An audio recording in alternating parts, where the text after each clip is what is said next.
Mona, kemi ardhur te kushërira Nene Nefo. Zonja dhe zotrinj, ju kam sjell familjarën time më të dashur nga gjithë bota, edhe do bëjmë një super mega podcast dhe di që jeni shumë të entuziazmuar dhe ju për këtë podcast, siç jam dhe unë. Elton, si ndihesh? Po si ndihem, si në shtëpi, kam ardhur me Mona me kushërirën tënde. Të kujtohet kur rinit bashkë në Richwood, që Vasilja? Në Richwood asnjëherë, kam ndonjë në Upper East Side, zemër, asnjëherë në Richwood. Ua, e filluam me mashtrime. Që në fillim. Mua vetën. Po jo, ne nuk gënjejmë. Jo. Neve në fakt me Monën, sot është hera e parë që vim tek shtëpia e Nene Nefo. Po. E quaj Nene Nefo, sepse kur ishte e vogël, kështu e quante vete, nuk e thoshte rrot. Emri Nene Nefo e thoshte Nene Nefo, edhe në ngeli, ma tha Julia. Edhe unë jam shumë e përkëdhelur me këtë emër, jemi shumë okay. Nene Nefo, dhe kjo është Mona, this is Mona. Monën e kanë parë, se edhe Mona është nëpër kudo ku shkon ti. Mona ka bredhur më shumë se unë nëpër botë. Mona është një personalitet shumë i çuditshëm për të gjithë ndjekësit e Nene Nefo, se bëse dësha ka shumë Nene Nefo. Që Mona është kudo, vjen me mua në çdo javë mode, u thon, i pëlqen paka shumë Tirana. Por jo dhe aq, sepse këtu ka kërpusha ose ato tiks që quhen, edhe ju ngjit njëra dhe unë do t'ja hiqa dhe më kafshoj. Po, kur më? Po ishim këtej në përca rrethina të Tiranës. Okej. Nuk të ka thënë guartezja të gjitha. S'kemi folur, si ja ke kaluar, sa kohë ke këtu në Shqipëri? Sa u bëre? 2 javë? 15 ditë, po, 15 ditë. Si ja ke kaluar këto 2 javë? Po, shiko, të them të vërtetën, Rene nuk më se më pëlqen më të vi këtu. Okej. Nuk e di pse më ndodh kjo. Edhe kur sa herë që vi, më ndodh që ndjehem, nuk e di, njerëzit kanë ndryshuar, realisht, domethënë, dhe sa mi që na bëm të podcast familjar, se realisht ndjehem tamam sikur po flas me tu kur flisim në New York. Nuk e di, i gjej njerëzit më pak të angazhuar, më si të e kanë humbur atë dëshirën për të bërë gjëra, nuk kanë dritën më që kanë pasur. Motiv. Nuk e kanë atë dritën, nuk e kanë më, u ka ikur. Ka pak negativitet, ka shumë falsitet, nuk e di, diçka nuk shkon. Nuk dua t'ja vë fajin askujt, sepse për të vënë fajin është gjë më e thjeshtë, por mendoj që është një psikoz sociale e të gjithave, domethënë nuk është vetëm një njeri ose një person ose një gjë që e shkakton këtë, mendoj unë paktën. Po ti mendoj që më përpara kanë pasur një dritë, domethënë kanë pasur një motiv, një gjë. Po flasim për motivin për të jetuar apo në përgjithësi si karaktere apo më përpara ka qenë, ta thash, sa fillon edhe bie. Domethënë unë kisha 4-5 vjet pa ardhur fare. Deri në vitin 2023 që erdha, pas 5 vitesh mungesë. Ndoshta herën e parë pash më me pozitivitet ose më me mall. Kishte marrë mall. Po. Dhe çdo herë që kam ardhur, dhe kjo është hera e 4 që vi, besoj se brenda sa kohësh? Për 1 vit e gjysmë. Okej.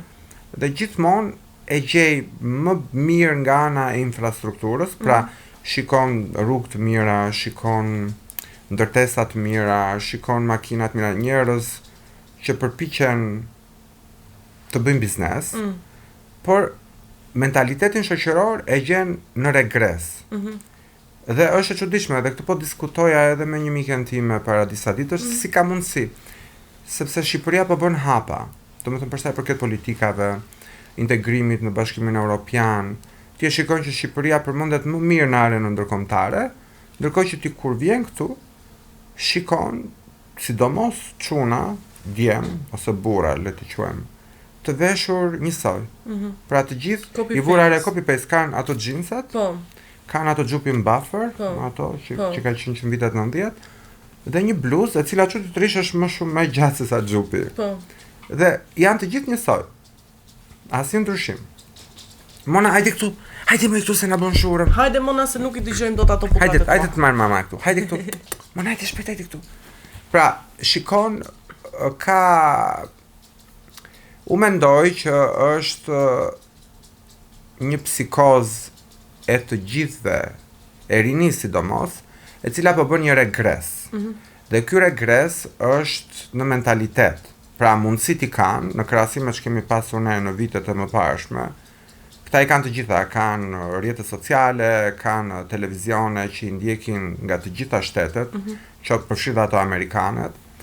I kanë dyqanet më shumë edhe gjëra bazike, po. Dhe nuk e kuptoj përse nuk zhvillohen, përse nuk e kanë ato, u ka humbur ajo shkëndia, themun, që ndez atë benzinën, që ndez atë që të shkëmbej energjinë. E sheh këto të rinjt?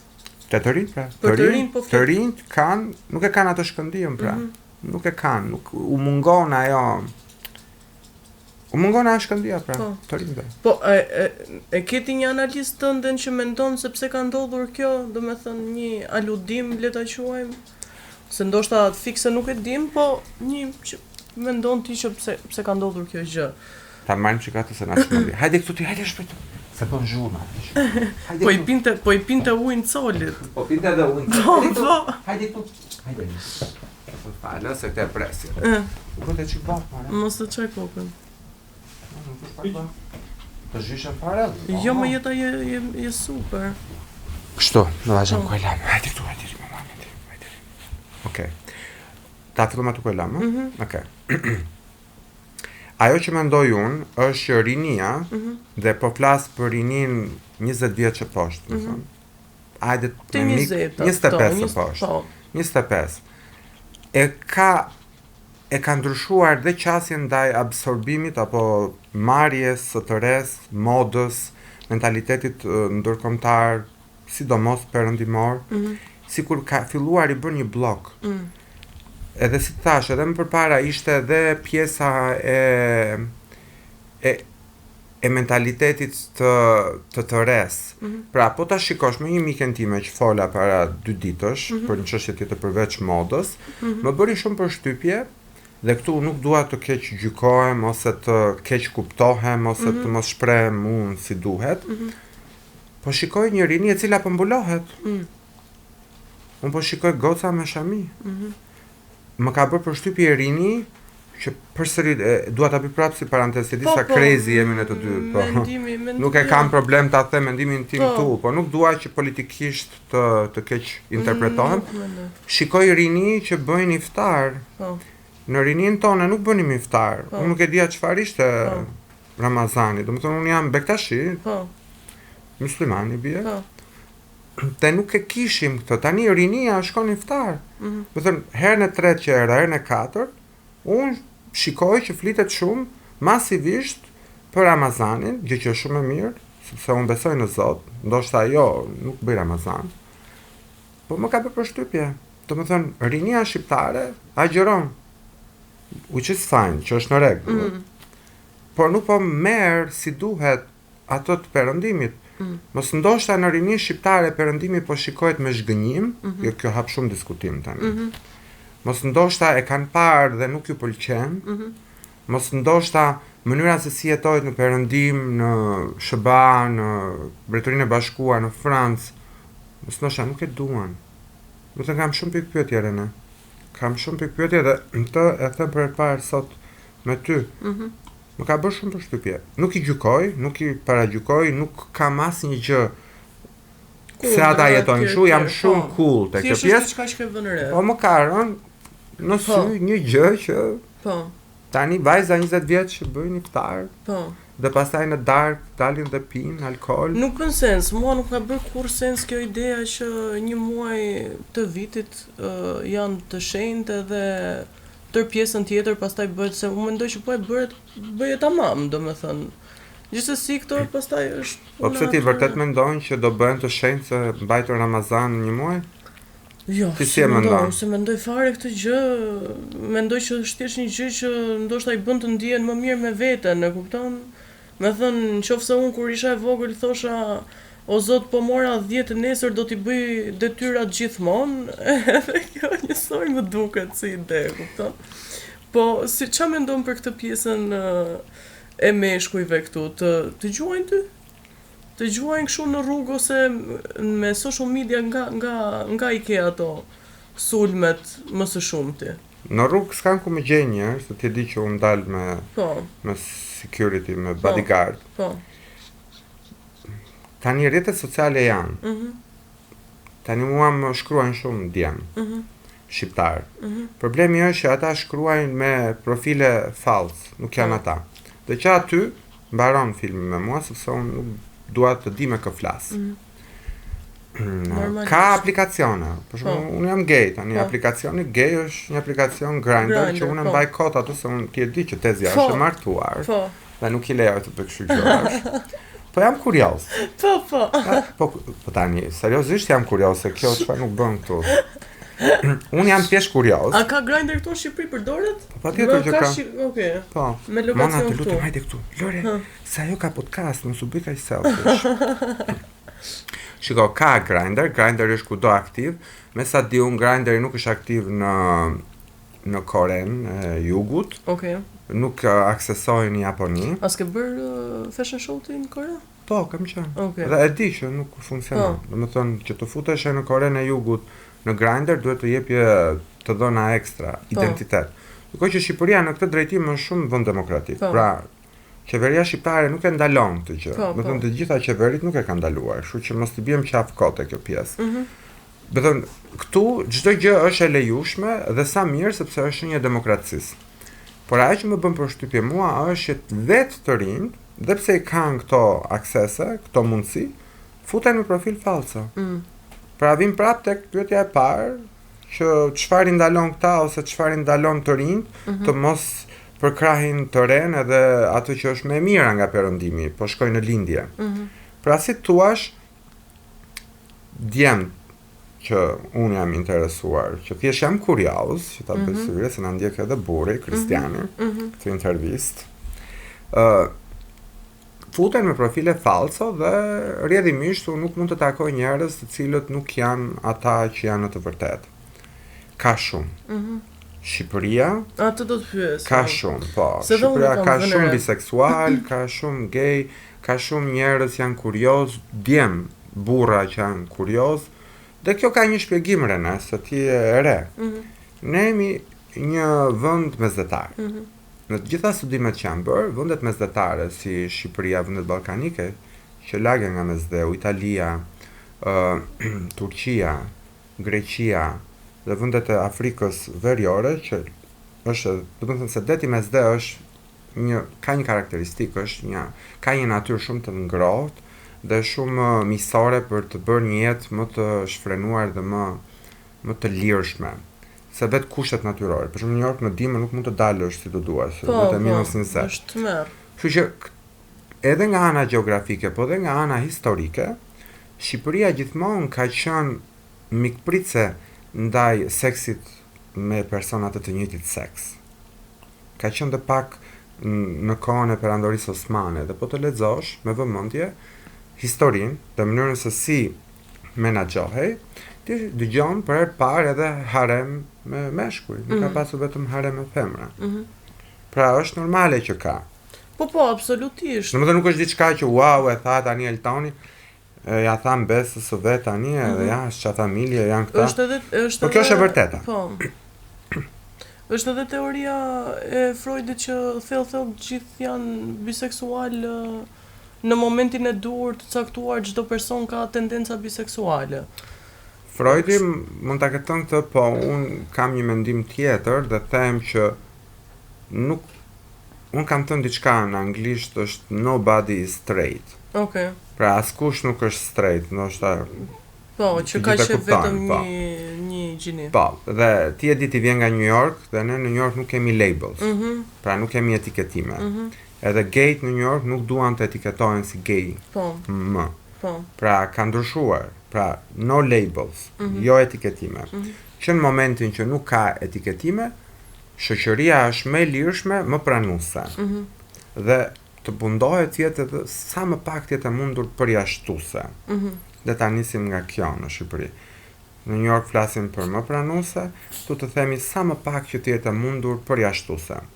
Pra të mos përjashtojmë edhe njerëzit që mbulohen, të mos përjashtojmë edhe njerëzit që janë obez, të mos përjashtojmë edhe njerëzit që janë të racave të ndryshme, të mos përjashtojmë edhe njerëzit që kanë orientime të ndryshme seksuale ose të paktën dëshira të ndryshme, le të quajmë. Po për do ndalojmë çik se unë kisha bërë një kështu pyetësor, edhe kisha qef, domethënë ta ndiqnim pakës, normalisht kështu freely. Edhe doja të flisja pak edhe për këto fashion shows që ti bën, se domethënë i postojnë shumë e tjerë, po njerëzit nuk është se e kanë shumë idenë si u futa në këtë rrugë, si filloi, nga u motivove që ta bëje, a e ke pasion që mos të bombardoj me pyetje, po nëse na jep një shpjegim të vogël për këtë, e pastaj po vazhdoj me pyetjet. Sa modeste e kam të mbes dëgjues të dashur, shikues të YouTube-it. Renea e di shumë mirë se si e kam nisur, unë pa don por ju këtë pyetje. Po. Shiko, Rene, ti e di shumë mirë që në pandeminë u mbyllëm. Po. Ti mësoj makinën. Po. Në 2020. Po. Në mes të pandemisë, Renea në fazën time kaotike të jetës. Kaotike si ishte Mona të lutem, nuk puthet intervistusja. Hajde këtu, Mona të lutem. Hajde këtu, hajde mama. Nuk i futet llapa intervistusja. Po pra, ç'është Mona. Më vonë këto e ke kushurit që mama. Shikoj, në vitin 2020, ti Rene ke qenë duke mësuar makinën, edhe ishte shumë interesante sepse kishe dhe asistent që të mësoni, kishe edhe makinë, mami, dhe ti ke mësuar shumë shpejt makinën në atë vit. Unë atë vit nisa edhe ngacmimin për modën. Ngela vetëm në shtëpi, edhe fillova të merresha duke bërë video i që idhja në Instagram, që deri diku ishin edhe qesharake në fillim. Jo, vishu me këtë. Sa t'ja marrësh dorën. Edhe aty lindi fashion. Edhe unë bëja veshje të ndryshme, vishja edhe fustane, më kujtohet për qeshën, jesë më kujtua një fustan e hodha me një këngë të Elton John edhe Dua Lipës. E fiksimi jota i Elton John. E kam shumë qef. Po. Dhe aty filloj çdo gjë. Dhe më ka kontaktuar për herë të parë një stilist korano-jugor dhe më thot do vish në runway. Unë s'kisha qenë asnjëherë, as në si i ftuar në një runway, në një sfilat mode, aq më tepër të ecja unë. Mos harro ne viti 2020 unë isha 40 vjeç, 41. Do të thonë unë për herë të parë kam ecur në sfilat mode në moshën 42 vjeçare. Imagjino, shumë e çuditshme ta mendosh se si arrita deri aty. E gjeta veten krejt papritur. Pra nuk kisha asnjë plan, nuk kisha as të voglin ide se do isha një ditë në runway. Pranova, kisha frikë. Një vit isha i tronditur, më thoshin eja në runway, thosha mos të shkojmë në runway, si do eci. Me thënë, përgjigja e kësaj pyetje është Shqipëria mua më kishte ndikuar shumë negativisht. Isha përjashtuar aq shumë nëpër vite, edhe isha ofenduar aq shumë me komente, me fjalë. Gjën e parë që dëgjoja ishte, ai është i shëmtuar, është si karikaturë.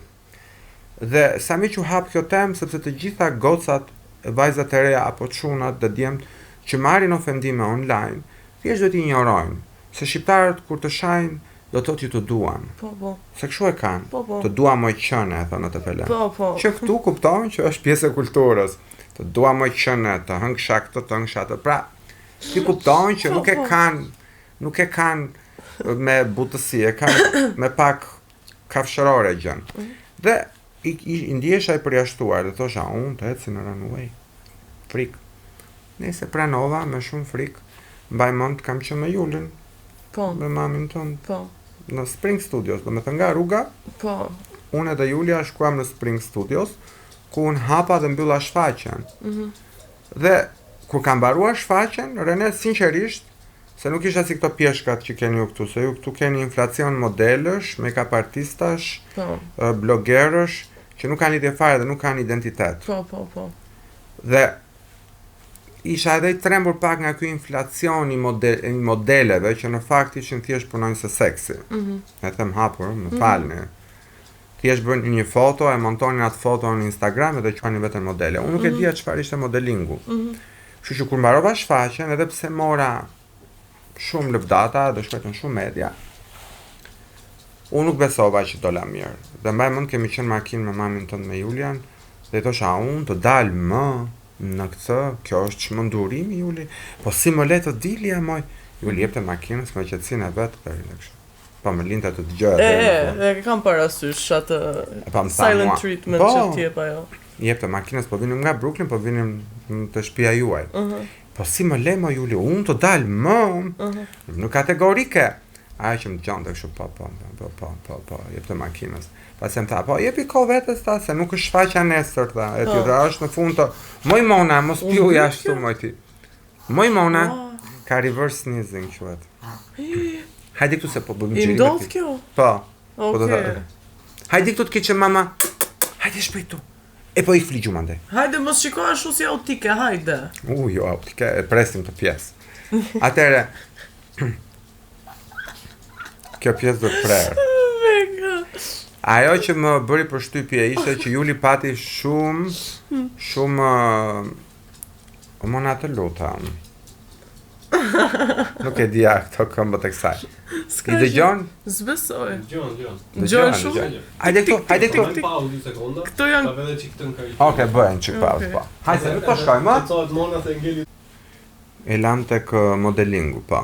Po të modelingu, nuk e di tamam se bëm një kështu kat të vogël të sistemoheshim pinim në xhikare.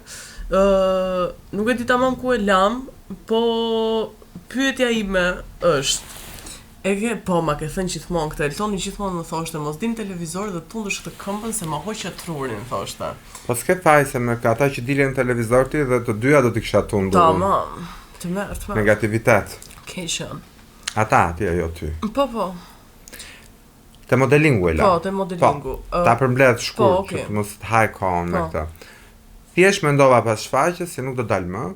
Ishte Julia që më thoshe, "Okej, a vash se në shtator vjen tjetra." Dhe aty u qetësova, se pata atë back, domethënë doja të cërriqesha. Edhe se ti e di, unë nuk doja të bëja një gjë që dukesha qesharak ose nuk kam qef të bëj gjëra që janë mashtrim, ose janë falso, thjesht për të dukur në Instagram. Unë doja të bëja një gjë që të ishte vërtet reale, profesionale, e fort. Dhe arrita, domethënë për 3 vjet kam arritur që jam në të gjitha vendet e botës. Jo më larg se para një jave jam ftuar në javën e modës në Island, nga qeverit, se këto janë javë zyrtare të modës. Në Japoni do shkojnë në qershor, do e modeli i parë, nuk e kam thënë asnjë vend të që do e modeli i parë që do eci në një kuti që ka gravitet zero. Pra, model në gravitet zero që bëhet në Japan Expo, në javën e ekspozitës së teknologjisë japoneze. Pastaj në shtator do kem një shfaqje shumë të rëndësishme, po me japonezët, me një designer shumë të njohur japonez para perandorit dhe familjes perandorake të Japonisë në New York. Kështu që tani ka marrë rrugën, po e përsëris është thjesht art dhe jo modeling pispilluqesh, e them unë, do të modelingu për të dukur si seksi, siç janë këto. Po. Dua të kem modelingun e artit, pra ato që quhet concept designing ose moda konceptuale. Po e ke pasion këtë gjën apo është, domethënë ke një objektive, ke si sfidë me veten? Pasion që e kam pasur brenda dhe nuk e kam ditur. Okej. Prandaj edhe kur kemi folur bashkë, kur ke nisur karrierën tënde si personazh publik që je tashmë, unë të kam thënë që në fillim të kujtohet, Po. që i vajte dhe mbyllë Instagramin. Sa e hape, u bëre famshme, e mbylli kjo Instagram. U zhduk. U zhduk, e unë i thosh Arene, do bëhesh e famshme, je star, e pse vërtet mendon që do bëhem star? E kështu. Me të janë pasione të fsheta, që ti nuk i di dhe unë nuk e dija. Prandaj edhe kjo gjë më ka bërë të kuptoj që me të rinjt duhet të jesh shumë tolerant. Pra ti lësh ata të eksplorojnë, sepse asnjëherë nuk i dihet kur të vjen ty ajo pasioni i vërtet për diçka. Pra nuk pas kam mosh kjo punë. E pas kam pas pasion të fshet, dhe kam shumë dëshirë të vazhdoj si një karrierë të mirëfillt. Okej. A mendon se janë disa, me që më erdhi kështu spontane kjo, mendon që janë disa gjëra të shkruara, domethënë, mendon që kemi një lloj vije që duhet të ndjekim para se të vim në këtë botë, se po futemi në muhabete kështu, po jam kurioze ta di se di që je shumë i thellë në këto muhabete. Po, e kemi bërë dhe njërë tjetër në privat këtu, kemi bërë disa herë që s'kemi thënë, po. Shiko, unë besoj të fati, ose destiny. Edhe realisht e besoj këtë, sepse kur rri dhe shikoj 44 vitet e mia të jetës, tani bëj 45 këtë vit. Më fal, Eltoni më thot gjithmonë mua, ti je gjysma ime, thot, se të jemi fiks 22-44, edhe gjithmonë sa merr të kam gjysëm. Po është gjysma ime. Mami timi E thot, prerë. këtë sikur e kam pjellun, thot, se kemi shumë gjëra të ngjashme. Po, kemi shumë ngjashmëri në të dy dhe kjo gjë na e ka bërë edhe më të thjesht të kuptuarit të njëri tjetrin. Me ty nuk është e thjesht të merresh, sepse ke qenë një adoleshente shumë rebele. Dhe në fakt, edhe para shefisi Maku, kur kishim atë përplasjen e fundit bashkë online në sytë saj, më tha, Elton, mos u mërzita, po jo, nuk u mërzita, mos u mërzita me Reneni, thash. Unë e njoh Renen. Më tha, është rebele, më tha mua.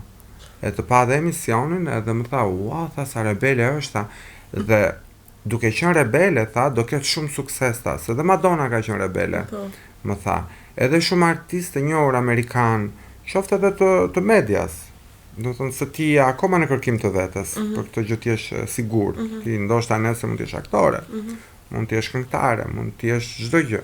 Dhe më tha, ka për të ecur shumë Renea, tha, sepse është rebele, dhe rebelët janë ata që ndryshojnë mentalitete. Dhe të vim prap tek destiny, tek e shkruara. U mendoj që çdo gjë që ne bëjmë në jetë është një vijë energjike që na e ka dhënë universi. Sa unë besoj shumë që universi është materie e Zotit, pra është Zoti mbas gjithë kësaj energjie të madhe universale, të shpërthimit të pandalshëm që vazhdon e zgjerohet. Ky është universi. Dhe u mendoj që linja jonë energjike, çdo personi, linja jote si Rene, energjike e jetës tënde është e përcaktuar. Se kur ti ke shpërthyer në jetë, ty të është dhënë energjia fillestare, që është dritë, dhe thonë ai ka dritën. Dhe ti ke një trajektore të caktuar, që ti nuk e di, po ti do ecësh në këtë trajektore. Dhe prapë të sjellë se universi nuk është i drejtë, është i lakuar, pra është epileptik, është kështu, është si, më fale, thash gabim, është sferik, pra ti vjen përsëri aty ku ke nisur. Ndoshta e bëra çik abstrakte, po kështu është. Universi është i lakuar, nuk ka vit të drejtë. Dhe çdo gjë është e shkruar. Ti thjesht e shikon atë kur ndodh dhe thua, "Oh, po, unë pas kam pasur këtë brenda vetes." Ose kur të ndodh me njerëzit, me shoqërinë, me një të dashur ose me një familjar, kur të ndodh diçka, ti kupton që kjo nuk ishte një gjë e momentit, por kjo ishte një moment në gjithë gjën. Pra nga këtu në segment. Dhe ti ke ulje ngritje me këta njerëzit, po ti prap ke shkuar këtu. Dhe kur shkon këtu kupton çfarë ke kaluar. Pra është e shkruar. Unë mendoj që është e shkruar dhe njerëzit duhet ta pranojnë atë që u ndodh. Pra ti kur mërzitesh, nuk duhet të mendosh që erdhi fundi i botës, ose ka një gjë që nuk shkon me ty ose me të tjerët. Por është trajektoria e energjisë tënde që ti duhet ta pranosh dhe ta lësh veten të lirë. Kur ndodh kjo gjë, sepse kjo gjë do të ndihmojë ty ta shijosh gjithë trajektoren tënde. Pra asnjë ditë nuk duhet të thuash, kjo dita ishte e keqe. O, ç'bëra që jam shumë e stresuar. Ja, është jetë. Edhe vdekja madje është proces shumë i rëndësishëm i jetës, që duhet dashur dhe ajo.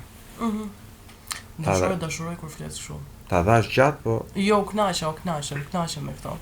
Tani, se këtë që the ti gjithë e kuptojnë, se varet edhe sa... Po, a përkthejmë? Po, jo, po ka ca njerëz që edhe nuk e kanë edhe besimin edhe ndoshta kapacitetin e dur që ta kuptojnë këtë muhabet.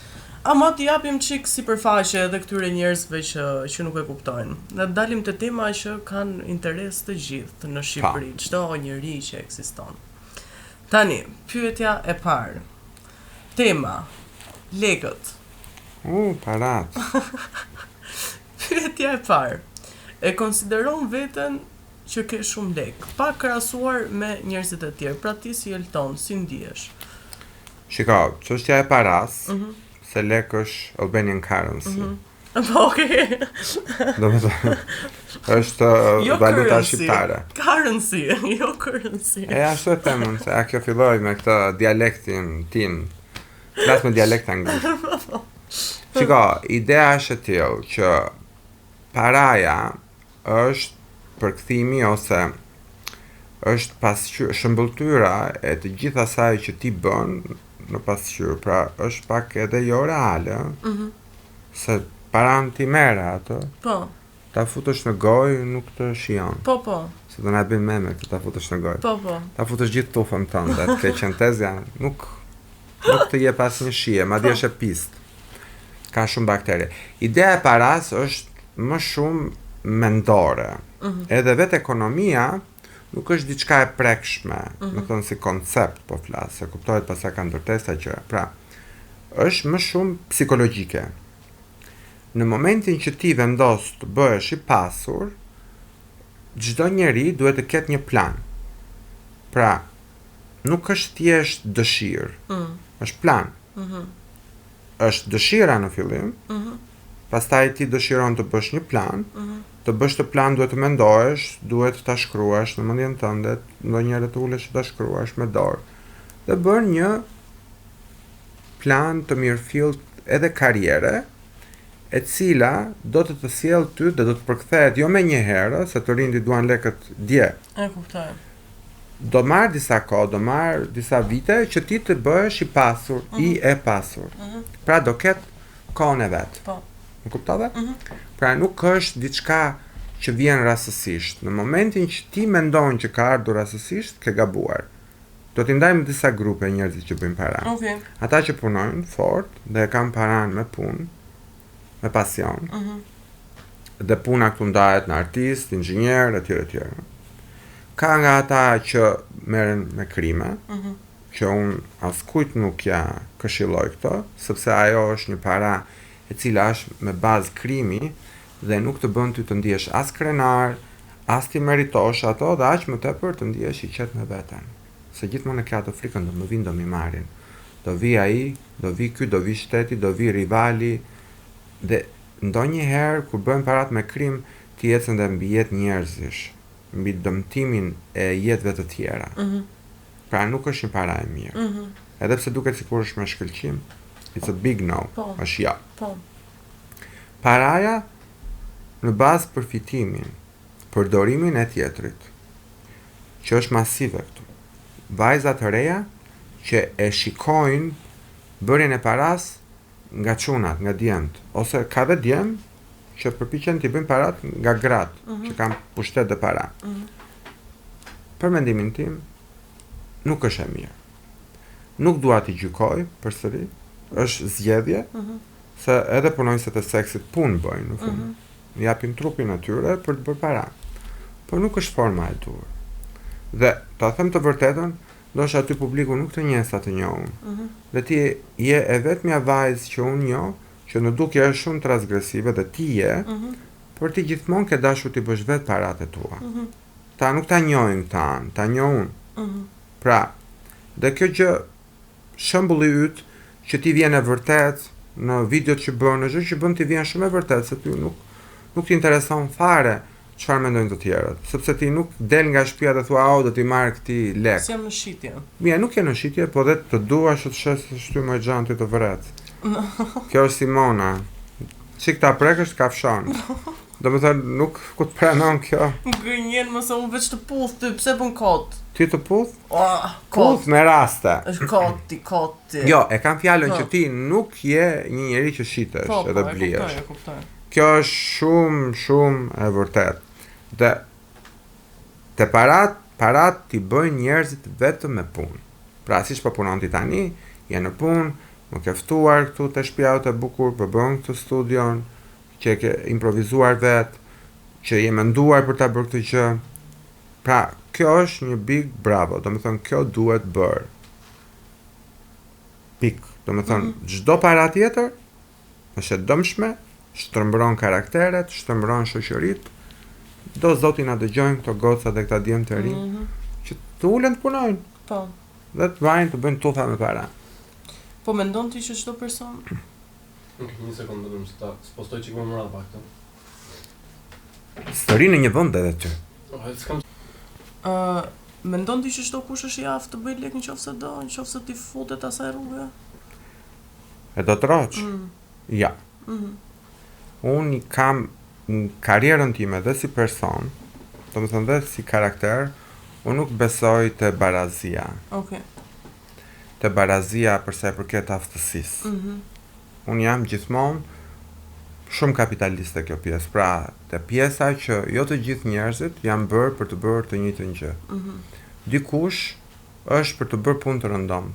Me punë të rëndomta mund të bësh para ajsa për të jetuar. Po. Pra, edhe ndonjëherë dhe nuk të del.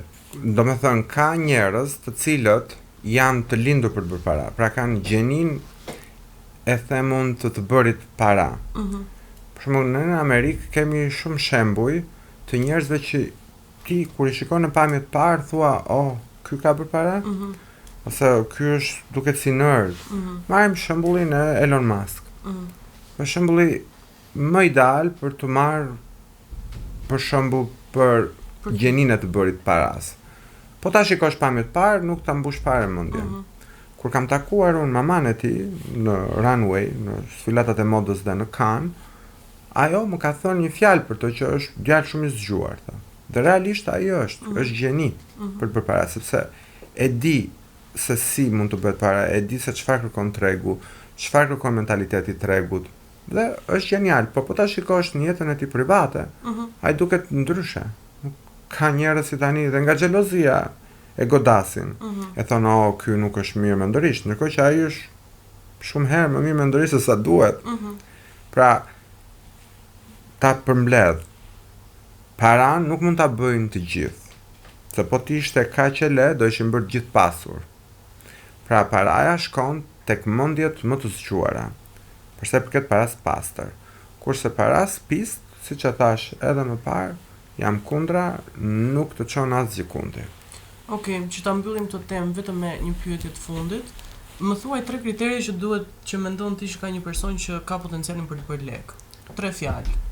Duhet të jetë shumë kalkulativ, domethënë të di të bëjë llogari, pra të jetë shumë me këmbë në tokë kur vjen puna te mendimi se si mund të prodhohet paraja. Pra të jetë numerik në mendje. Domethënë ti nuk mund të jesh i pasur nëse nuk ke numra në mendje. Mund të jesh edhe letrar, edhe këngëtar, mund të jesh edhe aktor, por ka pasur raste njerëz, artistë të mëdhenj që kanë qenë në Hollywood dhe kanë përfunduar të varfër. Dhe kanë vdekur në skamje. Sepse nuk e kanë pasur mendje numerike.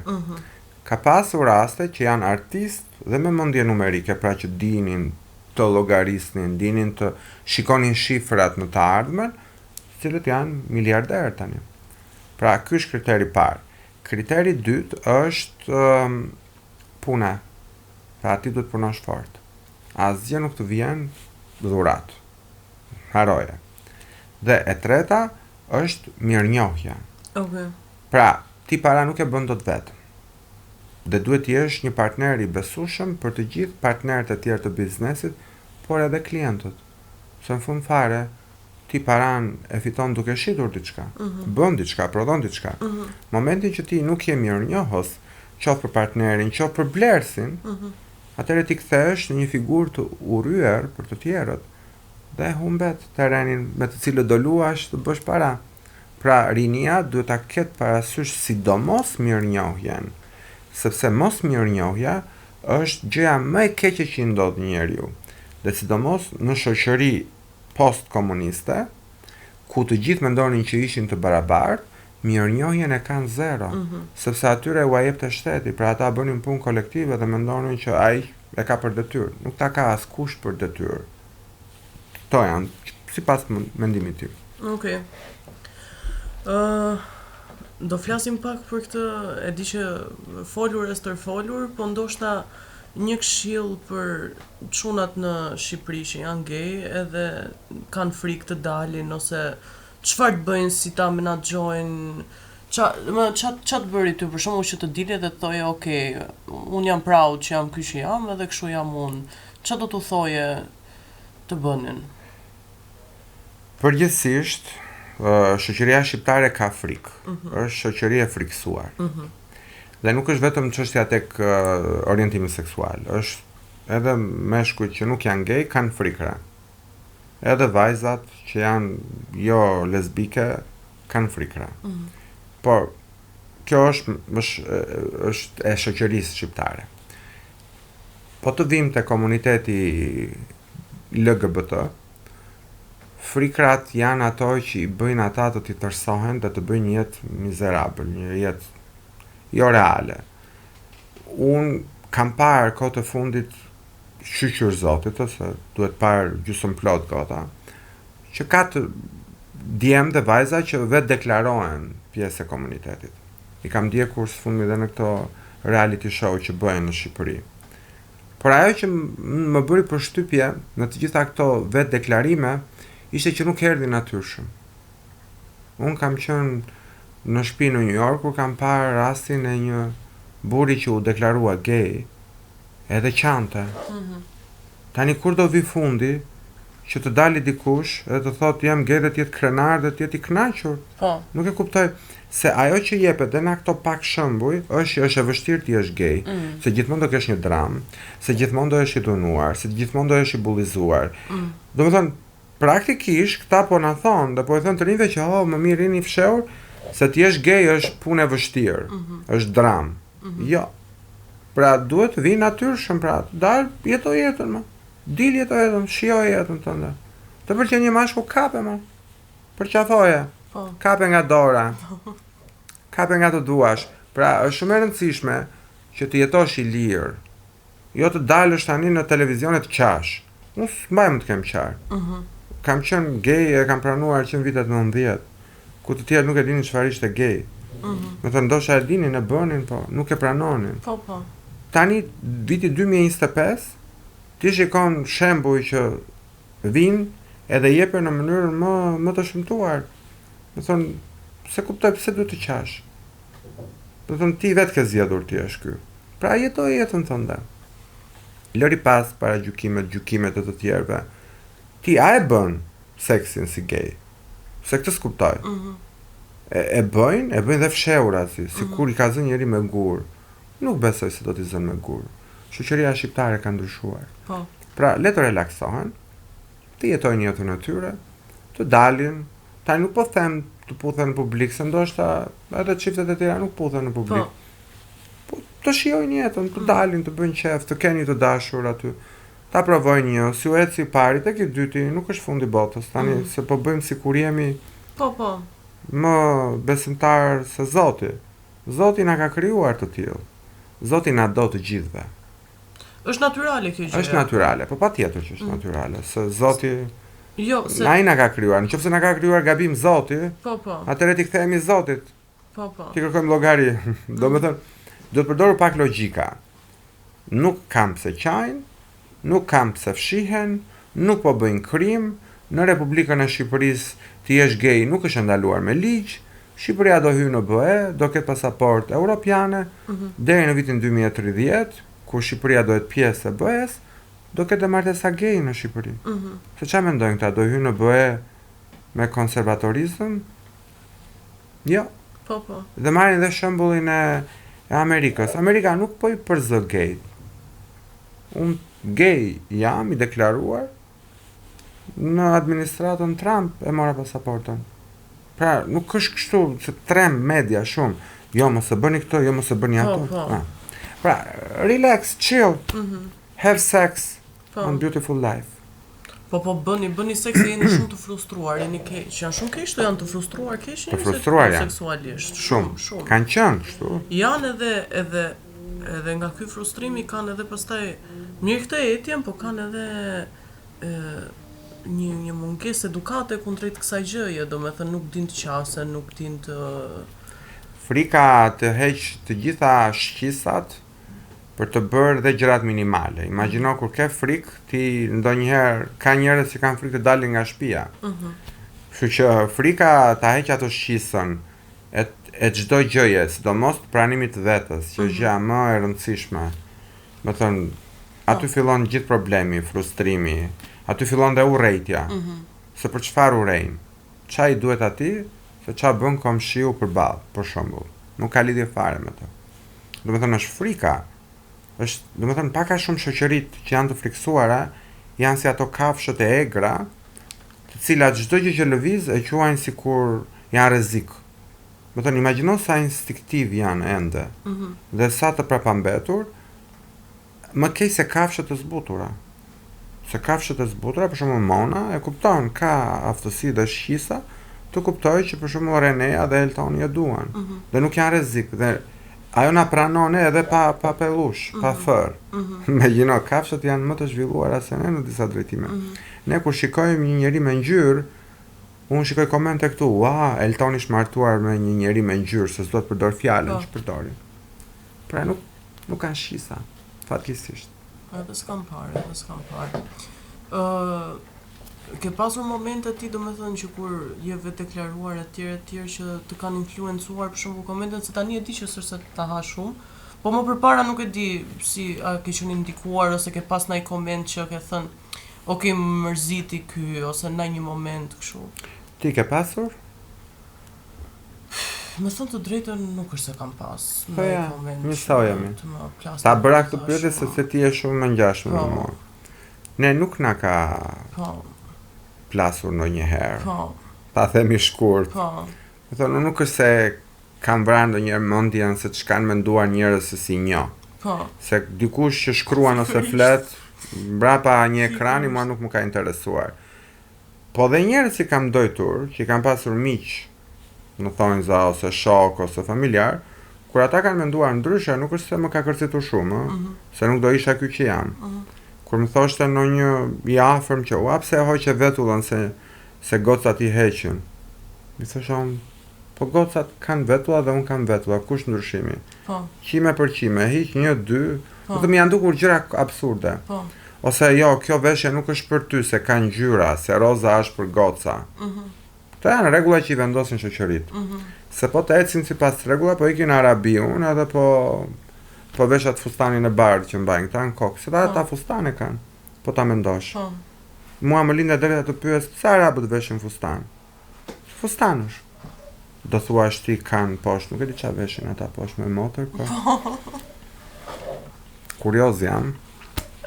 Po që është çështje kulturore, pra nuk mund të gjykojmë njerëzit, kështu që nuk kam pasur asnjë moment realisht ku jam stepur të them po se mendoj kështu Rushdiu apo Mamuti apo si kanë këta emrat. Kam qenë imun dhe këtë japet si mesazh, imun nga çdo mendimi që të pengon të bësh atë që dëshiron. Jeta është shumë e shkurtër, unë do bëj çfarë dëshiroj, këtu s'ka kompromis, pik.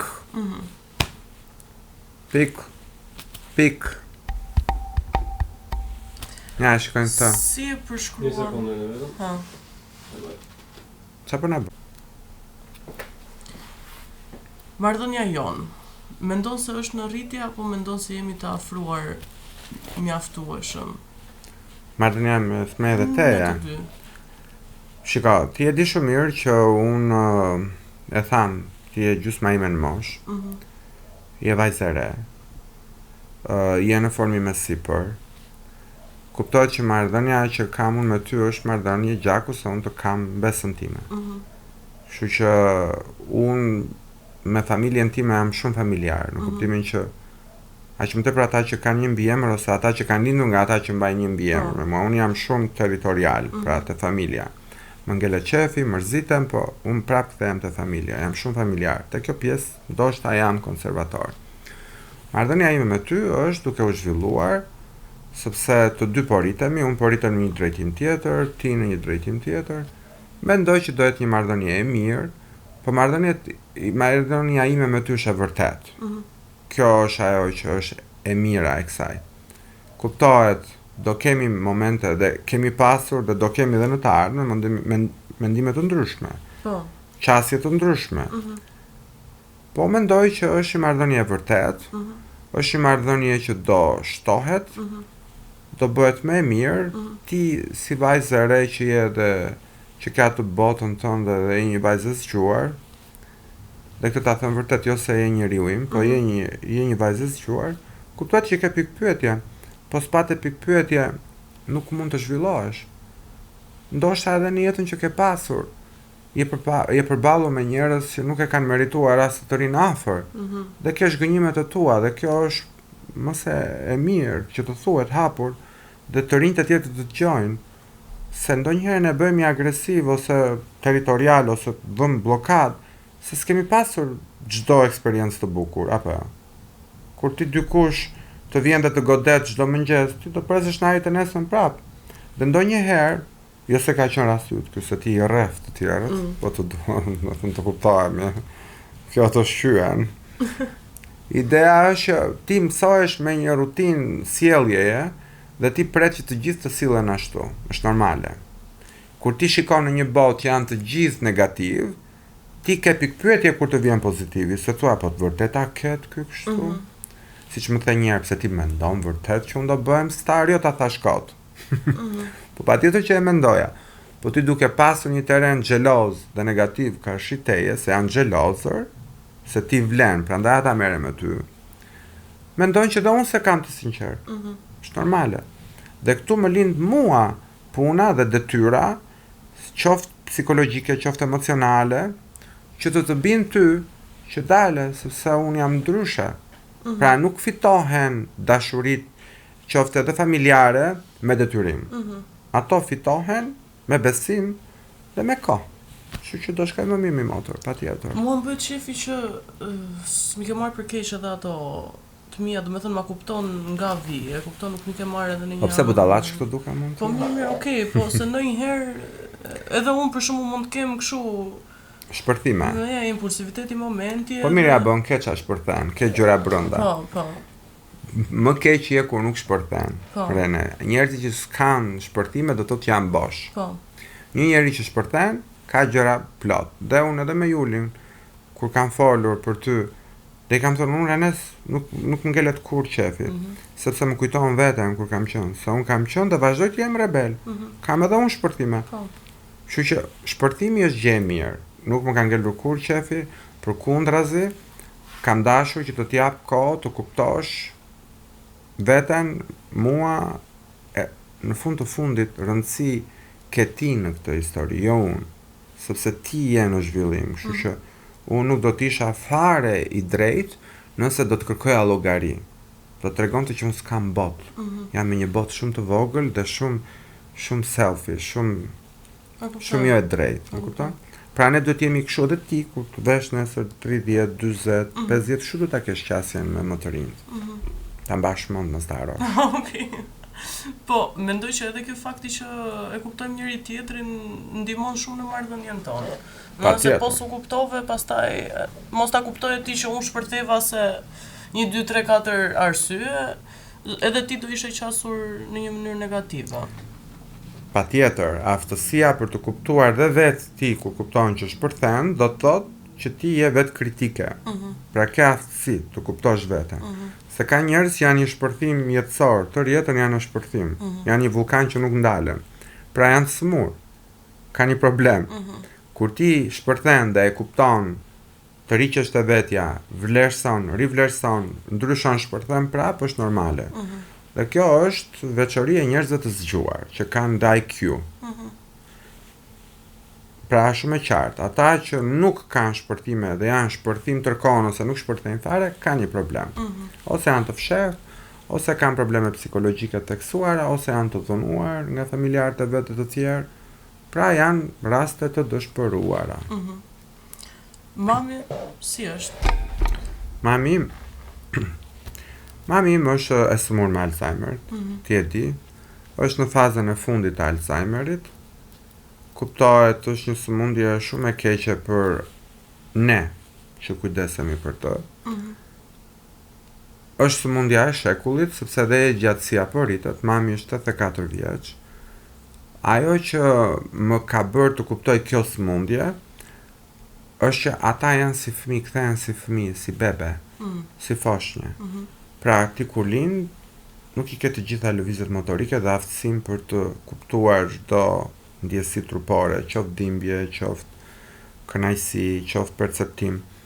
Do të thënë, mami im ka fatin e mirë, në thonjza, dhe në disa pikpamje po e ka të mirë, sepse ajo nuk kupton më çfarë po ndodh me të. Për shembull, me pyes të dëm diçka, më thotë jo. Ajo nuk lëviz më, sepse nuk i lëviz këmbët, sepse ajo të heq lëvizjet motorike. Po e shikoja sot, më puthi në të dyja faqet më njohu, Edhe është si bebe.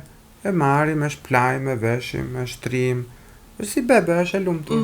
She's enjoying. Do të thënë, po i jep kënaqësi edhe lëngu frutave, ushqimet, gjëra. Do të thënë si bebe. Ma bënte me gisht nga lëngu karotës. Tamam një bebe. Dhe Samir nga një anë që nuk kam fëmijë, se më duket se kam një fëmijë, nënën time. Pra është, do të thënë, çfarë tash edhe në fillim, asgjë nuk duhet parë bardhëzi. Çdo gjë ka të mirat dhe të këqijat. Dhe e mira e kësaj sëmundje të tmerrshme është që ajo nuk vuan. Ato do thoja. Është si një angjëll i vogël që do fiket gradualisht edhe në paqe. Dhe në paqe, edhe gradualisht më mëson dhe mua, me largimin e saj. Por mbi të gjitha ajo nuk ndjen dhimbje. Dhe është e bekuar sepse nuk përjeton asgjë negativisht. Çdo gjë e ka aq të bukur. Që diçka përjeton, se shikoj që më buz qesh, më puth, unë ngacmoj, bëjmë dhe ato humoret tona, unë vazhdoj e ngacmoj. Po, vazhdojmë ti ajo, ha. Ajo qesh. Në Terezi. Pra, do me thënë, e shikon, duhet ta shikojmë çdo gjë pozitivisht. Dy pyetje të vogla përpara që vinë. Do ta cekim pak këtë Po pjesë. patjetër, shoqen time më të re. Këngën njerë, do na flasësh çik për këngën Zhvillimin, kjo ka qenë më the. E ke dëgjuar këngën të? Po, e kam dëgjuar. Të ka ngulitur në një pjesë, në një qenë? Po mendoj që pjesa më e ngulitur për të gjithë ka qenë ajo që ka hedhur ti në TikTok. E ke fjalën për teaserin, për ato Për teaserin, mendoj që ajo ka qenë e di përmendesh? Prit si fillon. Wow. Hajde. A do vish me mua? Se të dua. Se të dua. Oh, sa të dua. Oh, sa Jo. të dua. Jo, Ja, se e bëra keq. E ngacmon. Jo, ke shumë të drejtë, sepse u keq kuptua. Dhe sa mirë që e sollën në atë frymën tënde rinore. Shiko, ajo është një këngë e vitit 2006. Se këtë desha të Po, cekja. është një album serioz që parashevia bashkë me bashortin e vet Robert Nolfe e bën në vitin 2006 një album që quhet Echoes from Illyria, ku parashevia solli një risi, që është ende risi, që ishin këngë të shkruara shumë bukur, që ishin pak Madonna style, kur është përtheu për herë parë. Madje parashevia ka bërë përpara Madonnas. Tekstet e shkruara nga Rilindas, kënga që ne sapo përmendëm është nga Andonza Koçajupi, ku i shkruan të dashurisë. Po dashuria nuk ishte erotike, siç e kanë bërë këta tani, që keq kuptojnë se aty u rimendja. Domethënë, ajo parashevia e ka kënduar me sensualitet, se ajo është sensuale. Është sensuale, po. Ka qenë dhe mbetet. Tani çfarë prisnin këta? Si ta këndonte parashevia? Oh, sa të dua, hajdo vish me mua. Kemi këto raste që kemi pa fund. Kështu e duam. Dhe si po thosha që kënga është bërë që në vitin 2006, që ta përmbledhim, ne thjesht ngacmuam publikun me një teaser shumë interesant, që ishte fillimi i këngës, në fakt. Nuk ishte fare erotizëm aty, se këtu që nuk dëgjova, do me thënë që jo porno, jo nuk është parashevia kjo. Disa komente ishin vërtet epik. Një koment ishte dil Elton Iliriani nga trupi parashevis i Makut. Ta thash qyqa u bra këngëtar, se unë kam zërin më të frikshëm në botë, unë s'di as të këndoj, as të bëj këngë, as tekste këngësh, as gjë. Thjesht ishte kënga e parashevis. Ajo donte që unë të isha pjesë e klipit, të them të vërtetën sa mirë që hap kjo temë, unë nuk isha dëshirë të isha pjesë e klipit. Ase po e përdori ato për famë, se s'më intereson fare fama në Shqipëri. Unë kam tjetër synim. Ti e di shumë mirë, unë dua thjesht jem në media ndërkombëtare, në mod. Thjesht ajo më don, edhe më do. Edhe ta Eltonta, unë dua që ti jesh ti pjesë e videos, sepse ti më ke ndihmuar dhe ajo shumë mirënjohëse. Dhe kaq, nuk ka, e duket në mënyrë se si ne shikojmë njëri tjetrin, unë e dua atë. Ne jemi miq. Kjo, domethënë, dhe u bë këtu kaq e madhe, jo ky kështu, jo Eltoni e bën për famë, jo e ndikoj. Ajo është sensuale, si këngëtare, i ka të gjitha. Për mendimin tim është këngëtarja më e mirë shqiptare e të gjitha kohërave, këta të hidhen përpjet sa të duan. si që janë xheloz për ty, për mua, për parashevin e kanë xhelozin me mira kilometra, sepse ajo është më e mira dhe xhelozia kuptohet që përveç një këngëtare Aurela Gaçës që ja bëri share këngën, asnjë këngëtar tjetër në dijenin time nuk ja ka bërë share këngën. Ne nuk i kemi bërë as reklam këngës, as e kemi bërë me sponsor, asgjë. Po shkon vet. Më vjen shumë keq që është kjo frym kaq negative ndaj artistës më të madhe që këta kanë. E them këta sepse ne të dy jemi amerikanë. Po këta këtu, në vend ta shijojnë dhe të thonë sa mirë që u rikthye, sa mirë që erdhi, sa mirë që duket bukur, po jo, ti je 60 vjeç, duhet të ngjash si kooperativiste, të kesh 1000 rrudha, ti je, nuk e di, fatkeqësi. Fatkeqësi e madhe. Po që ajo po vjen back edhe kjo gjë është e mirë. Ajo po rri në një shtëpi shumë afër me ty, ë? Po, e kemi komshie. Do të thënë është, unë jam në 11th Avenue, në Avenue 11, ajo është Avenue 9. Okej. Edhe tek e njëjta rrugë, 30. Shpenzoni shumë kohë bashkë me Po, patjetër, ne takohemi çdo ditë. Çdo ditë kur unë jam në New York, ajo vjen te shtëpia ime, unë shkoj te shtëpia e saj, ajo gatuan për mua. Dalim, ecim, bëjmë shopping, flasim, shikojmë televizor. Kalojmë kohë siç kalonim bashkë. Po. Pra është pjesë e familjes, kur të vish, ke një teze të re. Po. Se dhe ajo të do fort. Dhe e përshëndesim. Parashevi Maku, ne kemi shumë gjanë, shumë e mirë. E mirë, është edhe me një qetësi shumë interesante. Është shumë cool. Ti e pe vetë. Këta presin që pse vë kapuç. Po she's cool, ajo është American. Ka jetuar më shumë vite aty se këtu. A ka filluar të ketë pak një objektiv ose një synim ose një dëshirë për veten e saj, domethënë? Dëshira e parë dhe kryesore e saj është që të ribashkohet totalisht me të birin, me Luka, që është copa e yllit. E më tha mami. Një bukurosh. Po. Me thënë, është kombinimi të dyve, i Parashevis edhe Robertit. Një djalë i bukur nuk di, domethënë. Do që të bëhet me djalin e saj, ky është objektivi. Karrierisht nuk është se... Jo, ai nuk do të merret me art, të paktën jo tani. Jo, Parashevia. Parashevia po patjetër. Ka synime karriere apo e ka thot të bëj ndonjë gjë për pasion kështu? Parashevia ka bërë aq shumë, sa u ka ngelur në mendje publikut shqiptar pafund. Por që unë mendoj që ajo do ketë karrierë, por synimi i saj kryesor është bashkohet me Lukën. Dhe Luka është një djalë i ri amerikan si ti, i vështirë, kuptohet i ri, ju jeni një mosh, 21 vjeç është Luka, ti je 22, e kupton shumë mirë Lukën.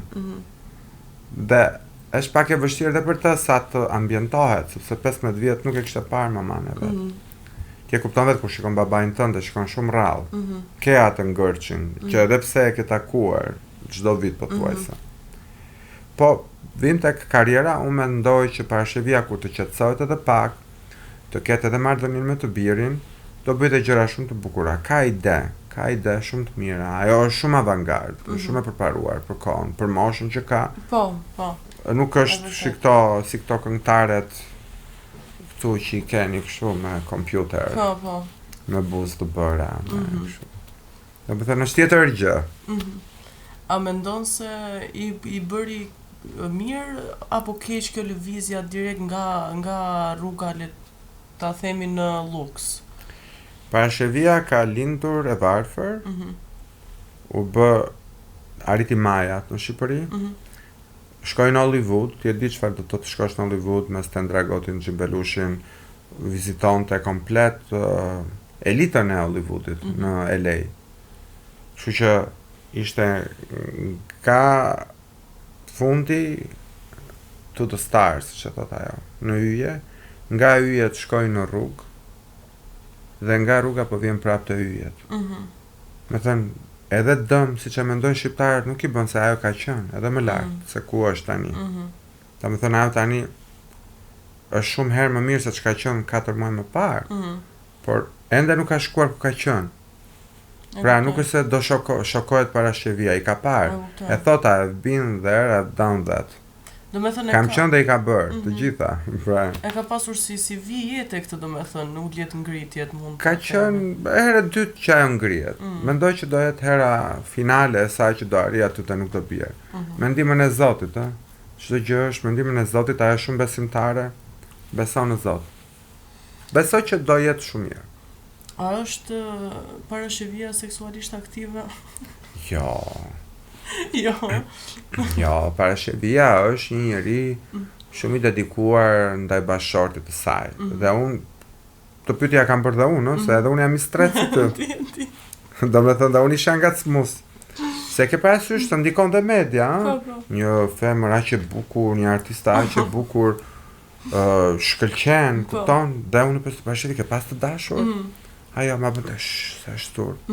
Është tjetër gjë nga ajo që mund të jetë keq kuptuar dhe nga njerëz keq dashës, ose çfarë nuk kanë thënë emër të saj. Po jo, parashevia e ka mbyllur atë pjesë, sepse ajo do burin e saj, madje ajo beson në Zot, ka ato parimet e veta, nuk është fare parashevia seksuale. Domethënë, fatmirësisht apo fatkeqësisht kjo është në bazë të perceptimit të njerëzve. Për ato është fatmirësisht ashtu. Se ajo ka zgjedhur atë. Atë ka zgjedhur. Parashevin e puthim fort. E bëra mirë? Mezi presim të takojmë nga afër, unë paktën se ky.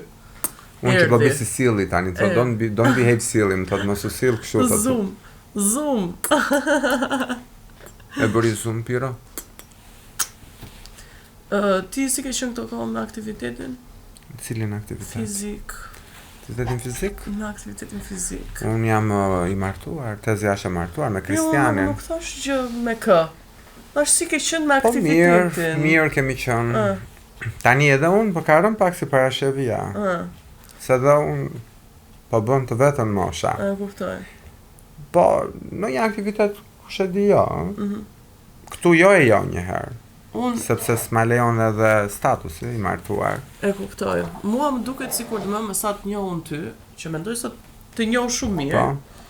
Më duket sikur më shumë e ke qasjen sikur je shumë seksual, po nuk është se je shumë, e ke si se di, është një aurë e jotja, po nuk është se je në një njëri që ka etje për këtë gjë, ose se ndoshta ndonjëherë edhe perceptohet e tillë, për shembull. Mendoj që edhe unë kam ato momentet e mia që mund të perceptohem në këtë mënyrë. Po sepse qeni që le nuk të ha, thot populli. Vlen. Kur bën gam shumë, nuk është se bën shumë. Këta që s'flasin fare, këta bëjnë kordin. Është totalisht ajo që the.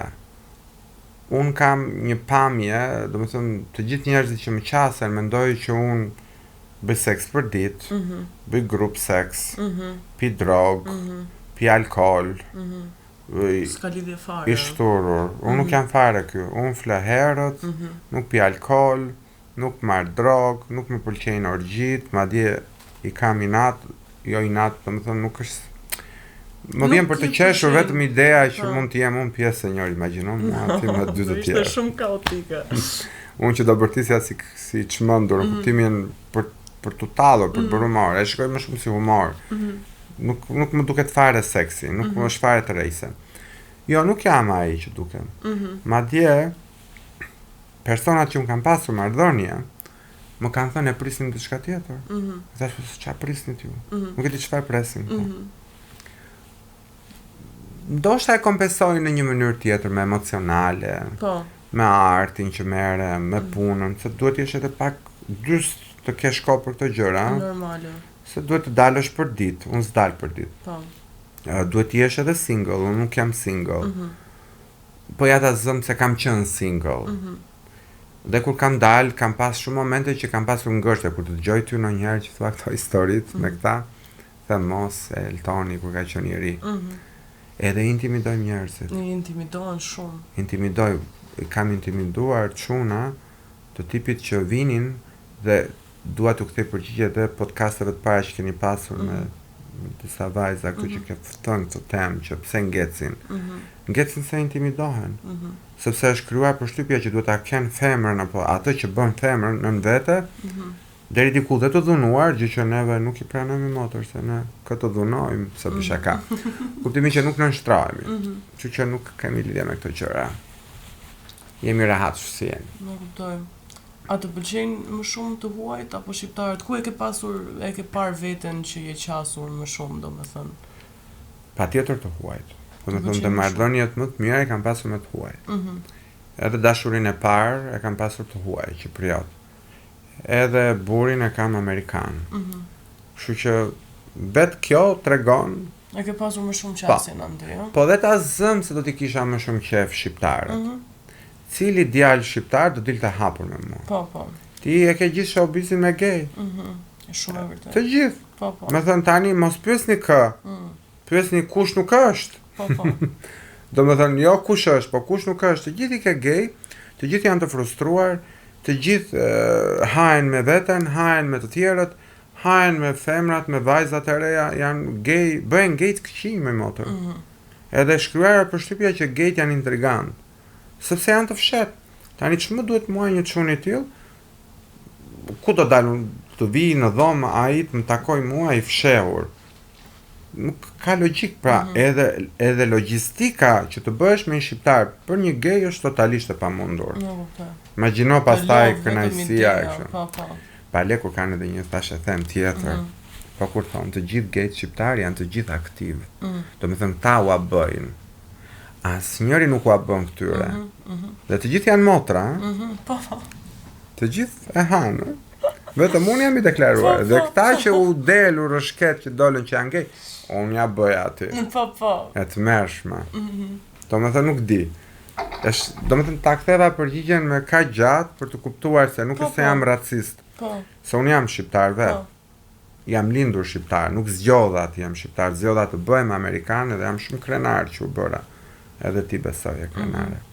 Jam e lumtur shumë që e kam marrë atë pasaportë. Kështu që misionin e ke shumë të vështirë, ke qenë tezja. Rrofsh. Të dashurohesh me një shqiptar. Rrofsh. Do zoti ndodh.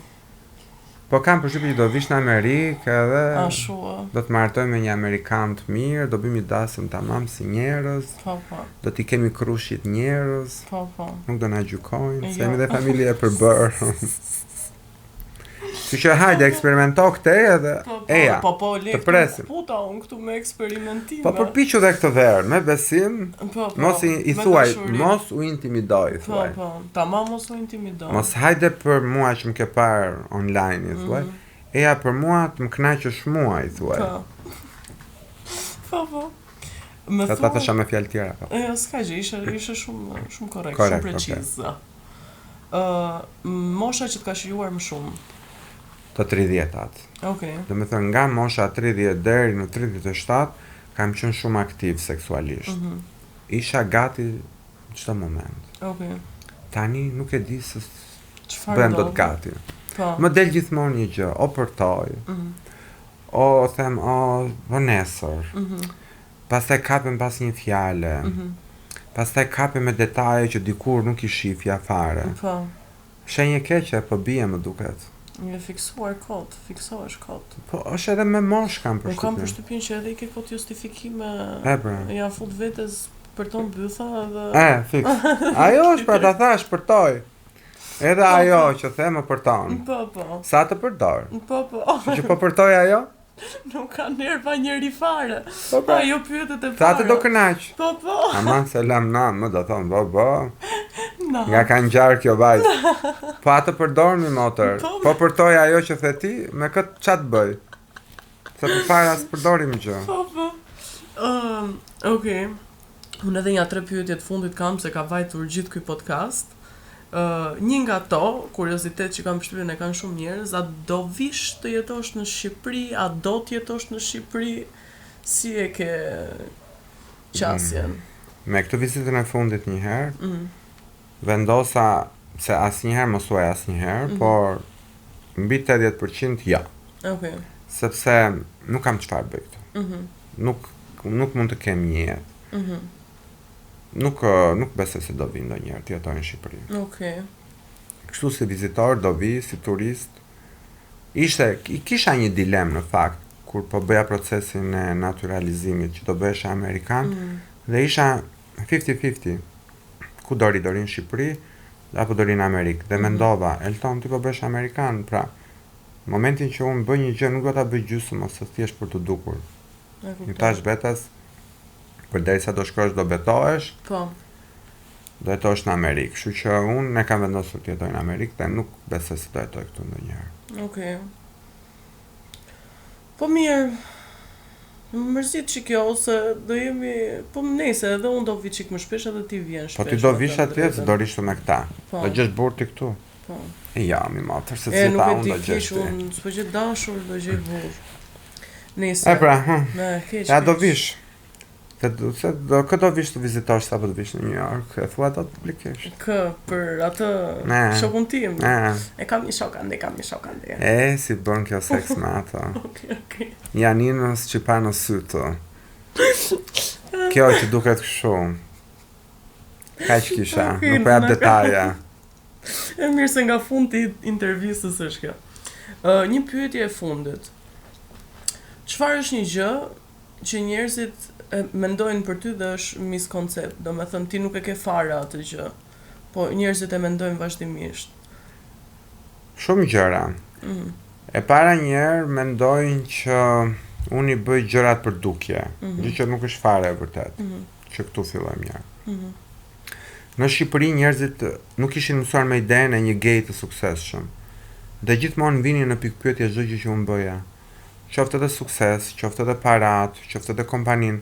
Habiteshim pse kompania jote është? O, pse vërtet ke bërë ti para me këtë kompaninë? Do të thënë gjithmonë kam qenë një jo për këta. Të tipit që ky nuk ka mundësi ti ketë këto gjëra. Ose ky, do me thënë, e linin gjithmonë të nuk kuptuar që ishte diçka falso në lidhje me mua. Dhe kjo gjë më ka habitur, sepse unë sa më i vërtet të bëhesha, aq më shumë falso dukesha. Dhe më ka bërë përshtypje në fillim, kur isha të 30-at, mërzitesha shumë. Se thosha, unë po përpiqem, unë kam bërë gjithë të kompani, jam aksioneri vetëm, e kam në gjithë të shtete. Dhe vini në diskutim, dhe thoshin, jo, s'ka mundësi ti kesh ti këto. Dhe tjetra është që kanë menduar që jam super kurv. Gjë që është totalisht e kundërta. Që unë jam një njeri që fle me mono në fund të ditës. Kur kam burin e shtëpim edhe me atë, s'më zëgjumi ndonjëherë se edhe gërhet i them ikna do ma tjetër ose iki unë. Pra është komplet e kundërta e asaj që duket. Pra, mos u gënjeni nga pamja jashtme. Nuk jam unë bishat i keni në për televizione. Me orgjira dhe me inate kundër femrave. Po, keq. Po sa i urejnë femra, ta gejtë e Shqipërisë. Shumë. Dhe janë më homofobët. Ti e ke përjetuar vetë ata. I kam Inatin e tyre, a vërtet? I kam parë. E që të bën të hëngrën ballokumen. El Kolos Dokos. Mendoj se i prekëm gjitha nga pak, i tham qa duen, edhe njerëzit mendoj ata që kanë bot kuptime kuptojnë edhe bot kuptimin tënë, nuk ka nevojë fare, do me thënë flasin për këtë çështje, ata që s'kuptojnë na vjen keq, do na ndjekin gjithsesi. Edhe një përshëndetje për të gjithë, një puthje edhe një gisht mesit se kështu e kemi emisionin. Ose Po. 3 herë për fat. Okej, më pafshim. Hajde putemi dhe bashkë. Mua. Ciao.